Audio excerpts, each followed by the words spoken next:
ఎడ్లు బర్లు గొర్రెలు మనోళ్ళకు మోటైనయేమో గాని బయట దేశపోళ్లకు అవిటిని చూస్తే పానం ఆగదట. ఇంకా ఎడ్ల బండి అసొంటివి చూస్తే ఊకుంటారా? ఎద్దు దాన్ని నా సరే ఎగిరి గంతేసుకుంటా సంబరపడతారు.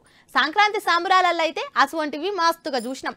బ్రిటిష్ డిప్యూటీ కమిషనర్ ఒక ఆయన సోగ్గాడే చిన్ని నాయన ఒక్క పిట్టనైనా కొట్టలేని సోగ్గాడే అనుకుంటా ఎడ్ల బండి మీద ఫోజులు ఇచ్చిండు.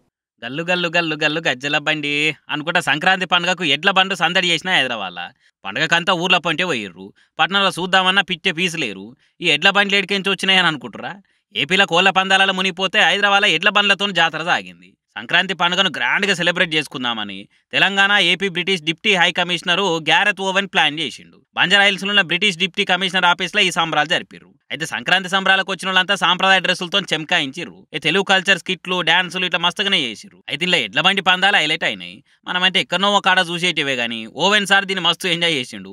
పాపం ఆయన ఇప్పటిదాకా ఎడ్ల బండే చూడలేదట, ఇయాలనే చూసుడట. ఇయాలనే దాన్ని ఎక్కి తిరుగుడు మస్తు అనిపించిందని, మస్తు థ్రిల్ ఉందని మురిచిపోయిండు.